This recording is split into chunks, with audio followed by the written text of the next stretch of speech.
Bienvenue sur les cours de Jean-Phi pour ce chapitre consacré à la continuité des fonctions numériques.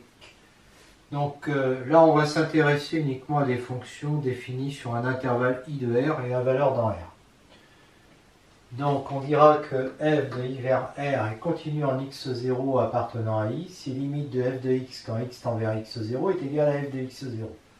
Ce qui équivaut à dire que quel que soit un voisinage w de f de x0, il existe un voisinage v de x0 tel que f de v inter i est inclus dans w, ce qui équivaut à dire que quel que soit epsilon positif, il existe nu positif tel que x appartient à i et x moins x0 inférieur en valeur absolue à nu implique f de x moins f de x0 en valeur absolue inférieure à epsilon, ce qui équivaut à dire que quel que soit une suite un de grand I, si elle converge vers x0, f de xn converge vers f de x0. Alors bien sûr, on a déjà vu les limites, donc on peut aller assez vite. Dire ça, c'est exactement dire ça. La traduction, c'est ça. Voilà. On l'a vu dans le chapitre sur les limites.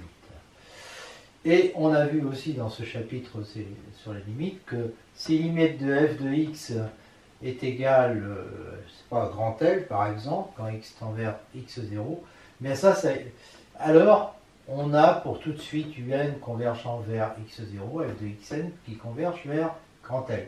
Et inversement, que si pour tout de suite un convergent vers x0, f de xn converge vers grand L, alors limite de f de x est égale à grand L. Donc ça, c'est bien équivalent à ça. Hein? Alors,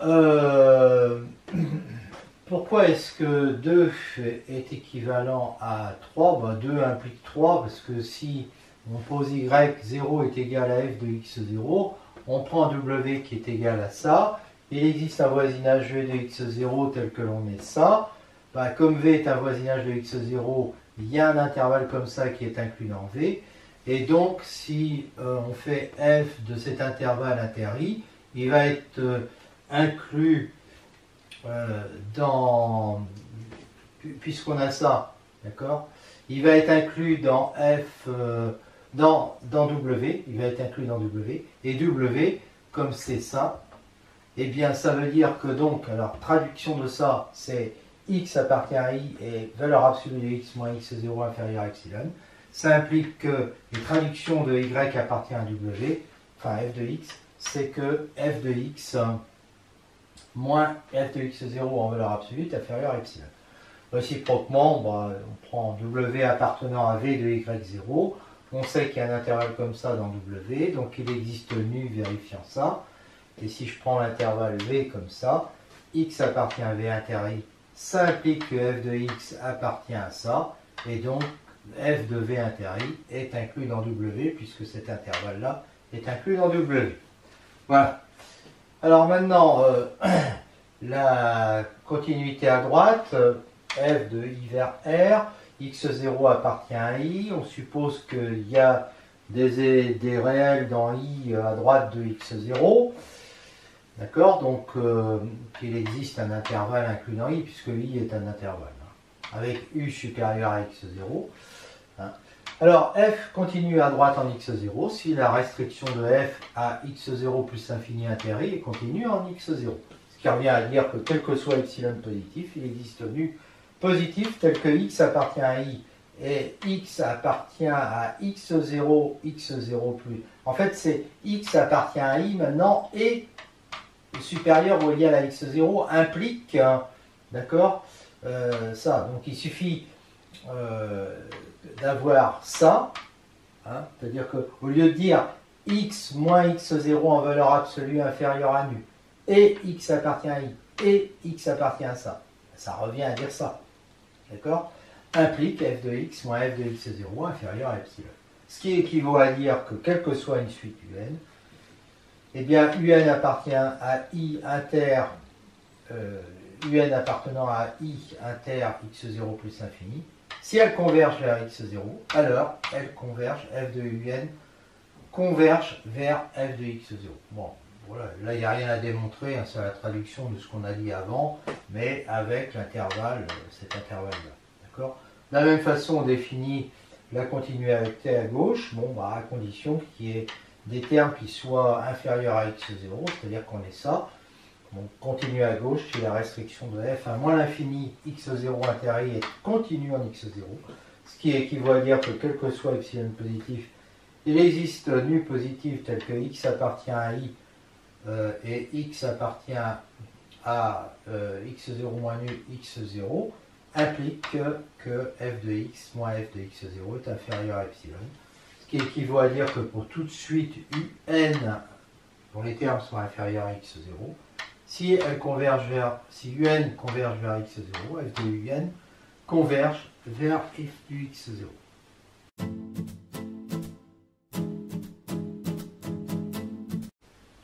Soit f est une fonction de l'intervalle i de r vers r, x0 appartenant à i. F est continu en x0 si et seulement si f est continu à gauche et à droite en x0. Démonstration, si f est continu en x0, ben on a ça. Et donc, si on se restreint à x inférieur à x0, ben ça nous fait ça. Et si on se restreint à x supérieur à x0, ça nous fait ça. Donc, continuité à gauche et à droite. Inversement, si on a la continuité à gauche, il existe nu1 tel que ça, nu2 tel que ça. On prend nu le plus petit des deux. Et donc, on va avoir x appartient à x0 moins nu x0 qui implique ça. Si c'est x0, x0 plus nu, c'est pareil. Et donc, on aura ça. On aura ça parce qu'en x0, on s'en fiche. Hein. Si x est égal à x0, f de x est égal à f de x0, ça fait 0. Hein, d'accord ? Donc, dans la définition là, de la continuité à gauche et à droite, moi, j'ai mis ça. J'ai toujours exclu le x0. Mais je pouvais le mettre, le x0. De toute façon, on s'en fiche. Hein, parce qu'il s'agit de la limite en un point. La valeur prise dans ce point, on s'en fiche. De toute façon, ici, dans le cas de la continuité, si x est égal à x0, f de x moins f de x0, ben f de x est égal à f de x0, et la différence fait 0, elle est inférieure à epsilon. Prolongement par continuité, soit il y a un intervalle contenant x0, une fonction f définie sur i privée de x0, eh bien f admet une limite, on suppose que f a une limite grand L réelle, c'est important, en x0, ou à droite ou à gauche. On définit alors la fonction g de i vers r par x donne f de x, si x est différent de x0, et grand L si x est égal à x0. Alors je l'appelle g, mais en réalité, en pratique, on l'appelle f, même si ce n'est pas tout à fait la même fonction, puisqu'à ce moment-là, il y en a une qui est définie sur cet intervalle privé d'un point, alors que l'autre c'est surtout l'intervalle. G est alors continu en x0, respectivement à droite ou à gauche, et on dit que g est le prolongement de f par continuité, à droite ou à gauche, et on confond f et g, c'est ce que je viens de dire. Pourquoi est-ce qu'elle est continue? Tout simplement parce que limite de g de x quand x tend vers x0, eh bien ça ne prend pas en compte la valeur en x0 de toute façon, donc ça va être la limite de f de x quand x tend vers x0, et donc ça fait grand L, ça fait g de x0. Continuité sur un intervalle. F est continu si f est continu en tout point de i. D'accord ? Voilà. Maintenant, en propriété, si f, g sont continus en x0, respectivement à droite, à gauche, et que lambda appartient à R, alors lambda f plus g, f fois g, f puissance n pour n appartenant à n, sont continus respectivement à droite ou à gauche. Et si f de x0 est différent de 0, alors 1 sur f est défini sur un intervalle x0 moins h, x0 plus h, respectivement ça ou ça, si c'est à droite ou à gauche, et 1 sur f, et f puissance n pour n appartenant à z, sont continus en x0, respectivement à droite ou à gauche. Démonstration évidente, parce que la limite de lambda f de x quand x tend vers x0, c'est lambda fois la limite de f de x quand x tend vers x0. Et c'est vrai pour les autres. Par exemple, la limite de f fois g de x quand x tend vers x0, c'est la limite de f en x0 fois la limite de g en x0. Voilà. Mais comme la limite de f, par exemple, je pense que là, comme la limite de f est égale à f de x0, la limite de g est égale à g de x0, la limite du produit va être f fois g en x0, et donc ça me donne bien f fois g continu en x0. Voilà, mais c'est pareil pour f et puissance n. Tout ça, ça a été démontré dans le cadre des limites. Alors pour 1 sur f, c'est pareil, ça a été démontré que la limite si la limite de f est égale à grand F différent de 0, la limite de 1 sur f est égale à 1 sur grand F. D'accord? Et à ce moment-là, en remplaçant 1 sur f par f, on obtient aussi la même chose pour 1 sur f à la puissance p, quand p est un entier naturel. Alors, ici, si je prends ce résultat, là, f puissance n continu, je l'avais déjà pour n positif. Maintenant, si n est négatif, donc si n est négatif, f puissance n, c'est quoi? C'est 1 sur f à la puissance p. Mais ma fonction 1 sur f, d'après ce que je viens de dire, elle est continue en x0. Donc quand je la mets à la puissance p, comme p est un entier naturel, ça va être continu aussi. Et donc le résultat est prouvé. Propriété, si f et g sont deux fonctions continues sur un intervalle i de r à valeur dans R et que lambda appartient à R, alors lambda f plus g, fg, f puissance n, pour n appartenant à n, sont continus sur i. Et si f de x est différent de 0, quel que soit x appartenant à i, alors 1 sur f et f puissance n pour n appartenant à z sont continus sur i.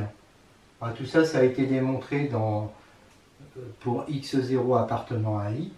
Donc c'est vrai, quel que soit x0 appartenant à i dans ce cas-là. Et donc il n'y a rien à démontrer. F, une fonction de i vers r, x0 appartenant à i, y0 égale f de x0, f de i inclus dans un intervalle j sur lequel il y a une fonction g qui est définie et continue en y0, parce que y0 il appartient, on est d'accord, à j, puisqu'il appartient à f de i. F continue en x0, respectivement à gauche ou à droite, implique giron f continue, respectivement à gauche ou à droite, en x0. C'est le théorème de composition des limites, puisque f a une limite en x0 qui est égale à y0, puisqu'elle est continue en x0. Alors, égale à y0 égale f de x0, bien sûr. Comme g est continue en y0, elle a une limite en y0 qui est égale à g de y0. Donc la limite de g rond f de x quand x tend vers x0, c'est la limite de g de y quand y tend vers y0, autrement dit c'est g en f de x0, c'est-à-dire c'est g en y0, donc g en f de x0, donc g rond f de x0. Donc g rond f est bien continu en x0, idem à gauche, à droite. Les fonctions constantes x puissance n pour n appartenant à n, polynômes sont continues sur R. Les fonctions 1 sur x, x puissance n pour n appartenant à z, n négatif, sont continues sur chacun de ces deux intervalles. On dira en fait qu'elles sont continues sur R étoile. Bon, démonstration, la fonction constante, on remarque que f de x moins f de x0, ça fait 0, donc c'est toujours inférieur à epsilon. Et la fonction f de x égale x, il est évident que x moins x0 inférieur à epsilon implique fx moins x0 en valeur absolue inférieure à epsilon. Donc ça, c'est une fonction continue. Et on avait dit que la fonction constante était continue. Donc, après, il suffit de multiplier. D'après ce qu'on a dit là, f puissance n, donc x puissance n va être continu. Puis le polynôme, c'est une somme de fonctions de la forme lambda f avec les f qui sont des x puissance n, donc ça va être continu. Alors pour 1 sur x, c'est tout aussi évident, puisque comme x, f de x égale x est continu et ne s'annule pas sur chacun de ces deux-là, eh bien 1 sur x et x à la puissance n pour n négatif seront continus sur chacun de ces deux intervalles. Continuité par morceau, d'abord avec un intervalle i égale ab, ab appartenant à R, a inférieur à b. Ce qu'on appelle une subdivision de AB, c'est une suite finie strictement croissante qui commence en A et qui finit en B. D'accord? Avec n supérieur ou égal à 1 et qu'on peut noter comme ça. F, une fonction de i vers R est continue par morceau. Alors i, c'est celui-là. S'il existe une subdivision de i telle que f est continue sur tout intervalle de cette forme-là, d'accord? Pour k compris entre 0 et n-1, et que f a des limites réelles à droite en x0 jusqu'à xn-1, réelles à gauche en x1 jusqu'à xn. Voilà. Attention, réelle. si I est un intervalle quelconque, f est continu par morceau sur I, si f est continu par morceau sur tout intervalle fermé de cette forme-là de I. On se ramène donc à cette définition.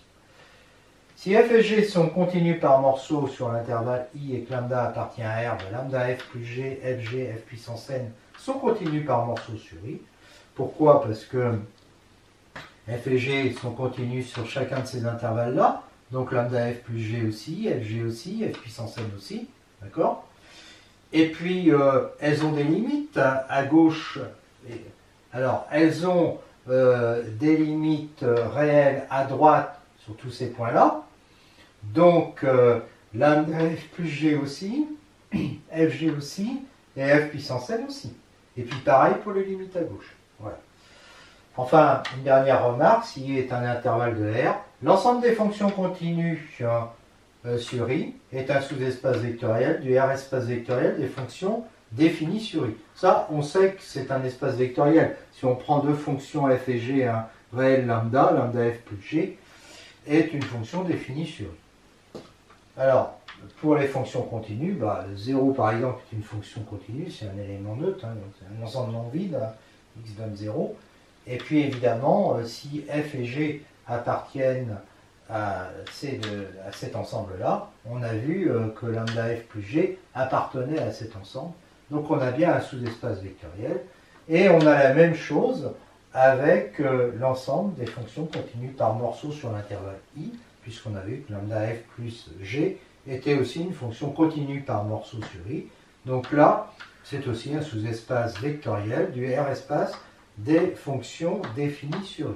Bon, les fonctions continues, on peut même dire qu'elles sont continues par morceaux, en un certain sens. Hein. Donc dans ce sens-là, on pourrait dire que l'ensemble CIR est aussi un sous-espace vectoriel de CM de IR, mais ça n'a pas d'intérêt. Alors j'ai représenté là une fonction continue par morceau qui prend la valeur y0 en x0, qui a une limite à droite en x0, une limite à gauche en x1, qui est continue sur l'intervalle ouvert x0, x1. Alors de x1 à x2, elle prend la valeur y1 en x1, elle a une limite à droite en x1, elle a une limite à gauche, même elle est là, elle est même continue à gauche en x2, parce qu'elle a une limite qui est égale à f de x2. Elle a une limite à droite en x2, une limite alors là on va dire qu'elle a une limite à gauche en x3, d'accord, qu'elle prend cette valeur là en x3, elle a une limite, elle est continue à droite en x3, d'accord, elle est continue à gauche en x4 et elle prend cette valeur là en x4. Voilà ce que ça veut dire. Fonction en escalier, c'est une fonction du segment AB vers R, tel qu'il existe une subdivision sigma de AB, où f est constante sur chacun des xk et xk plus 1. D'accord? Je prends les intervalles ouverts. Alors, ce qui se passe aux extrémités des intervalles, on s'en fiche. Là, par exemple, f de x0, c'est ça. Elle est constante entre les deux. D'accord? Alors, f de x1, là, je l'ai mis égal à ça, mais j'aurais pu faire ça. J'aurais très bien pu dire f de x1, je sais pas, il est ici, par exemple. D'accord? Ce que j'ai fait d'ailleurs pour x3. Donc l'important c'est qu'elle soit constante sur les segments de la subdivision. Alors évidemment c'est une fonction continue par morceau parce que sur chacun des intervalles ouverts, elle est constante donc continue. Et puis comme elle est constante, elle a des limites à droite et puis à gauche aux extrémités des intervalles. Qui ne sont pas forcément égales aux valeurs prises par la fonction, mais ça on s'en fiche. L'exemple le plus connu, c'est partie entière, sauf que partie entière n'est pas une fonction en escalier dans le sens où n'est pas définie sur un segment. Alors, la fonction partie entière, elle est définie sur R, donc elle associe à X l'unique anti-N vérifiant ça. Ça, j'ai un chapitre où je parle de la construction où je parle des nombres réels, et je démontre ça. La restriction de E à un intervalle AB de R est une fonction en escalier. Donc là, j'ai représenté cette fonction en escalier entre moins 2 et puis 1, d'accord? Bon, bah, si, par exemple, bah, entre moins 2 et 1, là, on voit bien que c'est une fonction en escalier. Hein. Là, c'est la partie entière que j'ai représentée. Bon, si je l'avais commencé à moins 2,5, par exemple, pour finir à 1, eh bien, j'aurais rajouté un truc comme ça. Voilà. Donc, elle est bien constante sur chaque intervalle. Donc, c'est bien une fonction en escalier. Alors ça, ces fonctions en escalier, eh bien, elles sont très très importantes dans la théorie de l'intégration. Quand on verra l'intégrale de Riemann, hein, et on verra notamment, là je ne vais pas le démontrer maintenant, que l'ensemble des fonctions en escalier sur un segment AB est aussi un sous-espace vectoriel de l'ensemble des fonctions définies sur le segment AB.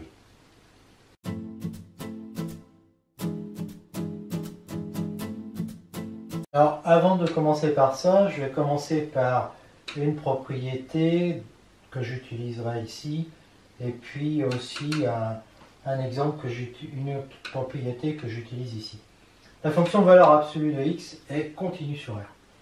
Alors, l'inégalité triangulaire donne ça, et ça, d'où je déduis que valeur absolue de x est encadrée par ça et ça.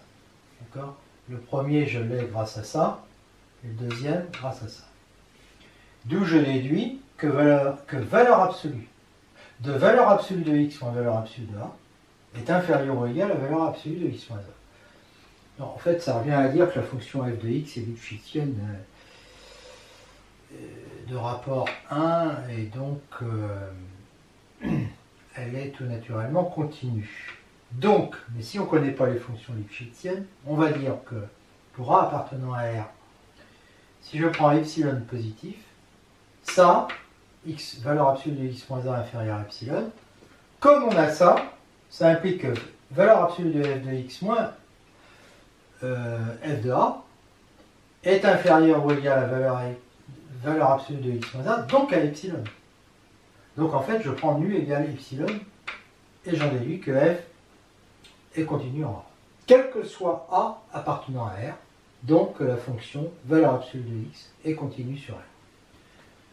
Un exemple de fonction qui est continue nulle part, c'est celle qui a x appartenant à R, donne un nombre réel non nul si A n'appartient pas à Q, et nul si x, non pas si A, mais si x appartient pas à Q, et nul si x appartient à Q. Alors elle est continue en aucun point. Démonstration, je prends x0 appartient à R, et epsilon égale valeur absolue de A sur 2, qui est donc strictement positif, puisque A est non nul. Valeur absolue de x moins x0 inférieure à epsilon, ça équivaut à dire que x appartient à cet intervalle. Alors supposons d'abord que x0 soit un nombre rationnel. Dans cet intervalle, il y a une infinité de nombres non rationnels. J'en prends un. Il existe x appartenant à cet intervalle non rationnel, donc.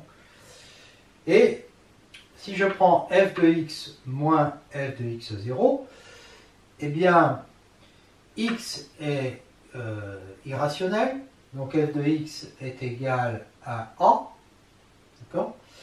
Et x0 est rationnel, donc f de x0 égale 0. Donc ça fait valeur absolue de a moins 0, c'est-à-dire valeur absolue de a qui est plus grand que epsilon. Si x0 n'appartient pas à Q, bah, on a la même chose. Il y a une infinité de nombres rationnels dans cet intervalle. Donc je peux en trouver un. Et à ce moment-là, si je regarde valeur absolue de f de x moins f de x0, f de x0 irrationnel, donc ça fait moins a, parce que x0 est irrationnel.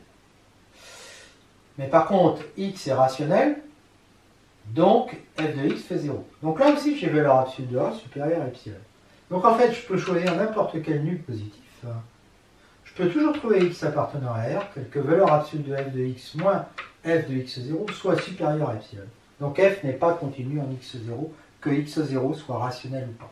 Quel que soit x0 appartenant à R. Donc en fait, f est continu en aucun point. Un deuxième exemple, Alors là, on avait à faire une fonction définie sur un ensemble infini. Là, je vais prendre un intervalle et qui plus est, à l'arrivée, on est dans le même intervalle. Et on va voir que cette fonction est une bijection en plus, continue nulle part. Là, ce n'était pas une bijection, on ne prenait que deux valeurs.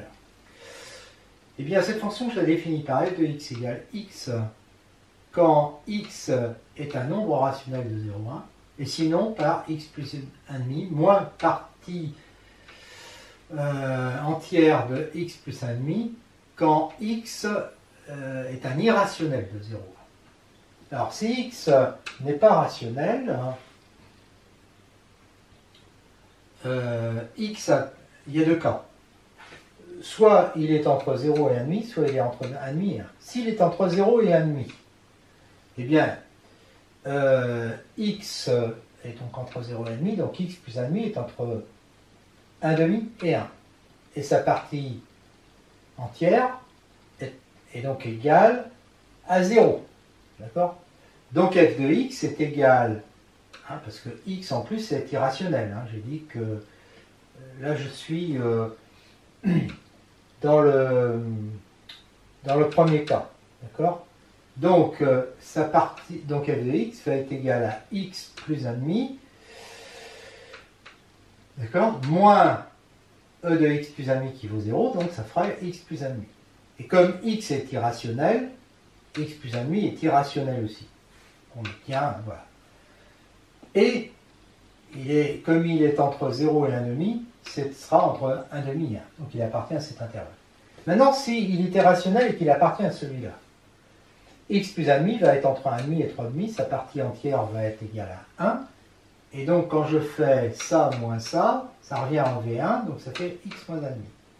X étant moins x moins 1,5, puisque x est entre 1,5 et 1, va être entre 0 et 1,5. Et on rajoute moins 1,5 à x, c'est un nombre irrationnel. Voilà. Donc, si x, lui, est rationnel, on sait qu'il a, pour l'image lui-même, c'est ensemble. Donc, si on est entre 0 et 1,5, on a vu que ça donnait ça. D'accord? Alors, ça, c'est une bijection de cet ensemble vers celui-là. Et là, on a une bijection de cet ensemble vers celui-là, bien sûr. D'accord? Facile de voir que c'est une bijection, puisque chaque fois qu'on prend x là-dedans, si x est différent de y, bien sûr que x plus 1,5 est différent de y plus 1,5. Ok? Et puis si on prend, c'est une surjection, parce que si on prend un élément qui est irrationnel entre 1,5 et 1, en enlevant 1,5, on obtient un nombre irrationnel entre 0 et 1,5, et dont y sera l'image, donc il n'y a pas de problème. Et puis idem ici, c'est-à-dire si je suis entre 1,5 et 1, et irrationnel, eh bien on a une bijection ici, avec 0, 1,5 privé de q. Donc en fait, 0, 1,5, on peut le scinder en réunion disjointe, donc partition de trois ensembles, celui-là, 0, 1, les rationnels dans 0, 1, union les irrationnels dans 0, 1,5, et les irrationnels dans 1,5, 1. Alors si j'appelle A, B et C, les ensembles, là c'est l'ensemble 0, 1. Donc F, la restriction de F à A est une bijection de A sur A, la restriction de F à B est une bijection de B sur C, et la restriction de F à C est une bijection de F de C sur B. Donc au total, on obtient une bijection. Alors on obtient une bijection qui n'est pas continue, parce que f de x moins x. Bon, si x appartient à q, on a dit que f de x est égal à x, x moins x fait 0. Et sinon, f de x moins x, par exemple ici, f de x c'est x plus 1,5, moins x ça fait 1,5, et ici ça fait moins 1,5. D'accord? Donc de toute façon, en valeur absolue, ça fait 1,5. Et puis là, quand c'est 0, ça fait 0. Donc ça, c'est une fonction qui n'est pas continue. Pourquoi? Parce que si f était continue, donc la fonction f n'est pas continue. Donc implique f non continue. Alors pourquoi? Parce que si f était continue, Si f était continu, alors x donne 0,1, x appartenant à 0,1 donne f de x moins x, serait aussi continu. Et comme la valeur absolue est continue, valeur absolue de f de x moins x serait continue. Mais la fonction qui a un nombre t associe 1,5 si x n'appartient pas à q, et puis 0 si x appartient à q, c'est ce qu'on a vu précédemment, hein, et bien cette fonction-là n'est pas continue. D'accord? Donc, ça n'est pas possible, parce que moi je voudrais qu'elle soit continue. Hein. Si f était continue, elle serait continue. Or, celle-ci n'est pas continue. En fait, ici, je pouvais laisser cette fonction n'est pas continue, puisque je l'avais démontré avant. Et voilà, tous les exemples ont été traités. Donc ici, on a trouvé une fonction bijective non continue de l'intervalle 0,1 vers l'intervalle 0,1.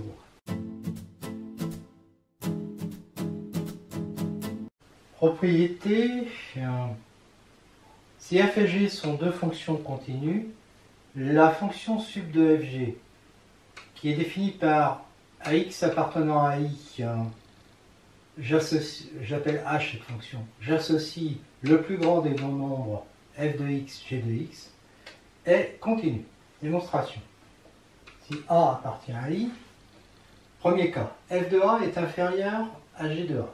Donc h de a, qui est le plus grand des deux, ça va être g de a. Soit epsilon positif, on va le choisir inférieur à g de a moins f de a. D'accord? F est continu en a. Donc, il existe nu positif, tel que si x moins a est inférieur à nu, f de x est entre f de a moins epsilon sur 2, f de a plus epsilon sur 2. Donc f de x va être inférieur à f de a, mais il va être inférieur à f de a qui est inférieur, alors f de a qui est inférieur à g de a, de cette relation-là, on tire que f de a est inférieur à g de a moins epsilon. Donc ça va être inférieur à g de a moins epsilon plus epsilon sur 2, donc à g de a moins epsilon sur 2. G est continu en a. Donc on peut trouver n nu' positif et le choisir inférieur à nu. Donc nu' inférieur à nu et nu positif, tel que x moins a inférieur à nu' implique que g de a moins epsilon sur 2 soit inférieur à g de x soit inférieur à g de a plus epsilon sur 2. À ce moment-là, f de x va être inférieur à g de x. Pourquoi? Parce que f de x est inférieur à g de a moins epsilon sur 2, mais que g de a moins epsilon sur 2 est inférieur à g de x. Donc f de x est inférieur à g de x, et h de x est donc égal au plus grand des deux, c'est-à-dire à g de x. Je prends donc x moins a en valeur absolue inférieure à nu'. h de x moins h de a, ça va donc faire g de x moins g de a. Et g de x moins g de a est inférieur à epsilon sur 2, donc à epsilon. Donc quel que soit epsilon positif, j'ai su trouver x tel que x moins a inférieur à nu', pardon, j'ai su trouver nu' tel que valeur absolue de x moins a inférieure à nu' implique valeur absolue de g de x, de h de x moins h de a inférieure à epsilon. Donc continuité en a. Si f de a est supérieur à g, ben, je remarque que h qui est sub de fg est égal à sub de gf, donc j'inverse g et f et je retrouve le résultat d'avant. C'est-à-dire que h est continu en a. Si f de a est égal à g de a, j'exprime la continuité de f en a, quel que soit epsilon positif, il existe nu tel que ça implique ça, et nu' que je choisis inférieur à nu, continuité de g en a, x moins a inférieur à nu' implique g de a moins epsilon inférieur à g de x inférieur à g de a plus epsilon. h de a est égal à f de a est égal à h de a, donc ça me fait h de a moins epsilon inférieur à f de x inférieur à h de a plus epsilon, et h de a moins epsilon inférieur à g de x inférieur à g de a plus à h de a plus epsilon. Donc finalement h de a moins epsilon, il est inférieur, le sub de ces deux-là, puisque ces deux-là sont plus grands que ça, leur sub va être plus grand que ça. Et puisque ces deux-là sont plus petits que ça, leur sub va être plus petit que ça. Et donc j'ai ça. Et donc j'ai h de x moins h de a inférieur à epsilon. Dès que x moins a est inférieur à nu, ça exprime donc la continuité en a. Et donc, dans tous les cas, la fonction h est continue en A. Si f et g, toujours, définition i sont continues, alors f de fg est continu. Bah, effectivement, parce que quand j'ai des nombres réels, dire que x est inférieur ou égal à y, ça équivaut à dire que moins y est inférieur ou égal à moins i. D'où je tire que l'inf de xy est égal au moins sub de moins x moins y. Donc que l'inf de fg va être égal à moins sub de moins f moins g. Fg sont continus sur i, donc moins f et moins g aussi. Donc d'après ce qu'on vient de voir, leur sub des deux aussi. Et donc le moins sub de ces deux-là va l'être aussi. Et le moins sub de ces deux-là, c'est justement l'inf. Donc inf de fg est continu sur i. Enfin, dernière propriété, et définition aussi, si f est une fonction de l'intervalle i vers r, pose f plus égale sub de f0, f moins est égal à sub de moins f0, ce qui fait moins 1 de moins f, c'est-à-dire de f et de moins 0, c'est-à-dire 0. Donc ça, sub de moins f est 0, et bien évidemment c'est supérieur ou égal à 0, comme celui-là, puisque c'est supérieur ou égal à 0. Alors f plus et f moins sont continus sur i, tout simplement parce que f est continu, 0 qui est une fonction constante aussi, donc le sub de 2 est continu, moins f est continu, moins f est donc continu, et le 0 est continu, donc le sub des deux est aussi continu. Voilà. Alors, f plus, donc j'ai dit sub de f0 c'est supérieur ou égal à 0, f moins j'ai dit aussi, valeur absolue de f, c'est f plus f moins, parce que si f plus de x, si f de x est positif, le sub de f de x est plus de 0, ça va être f de x. Et le sub de moins f de x qui va être négatif et de 0, ça va être 0. Donc à ce moment-là, on va obtenir f de x plus 0, on va obtenir f de x. Si f de x est négatif, moins f va être positif, et le plus grand des deux, ça va être moins f de x. Alors qu'ici, le plus grand des deux, ça va être 0. Donc je vais obtenir moins f de x.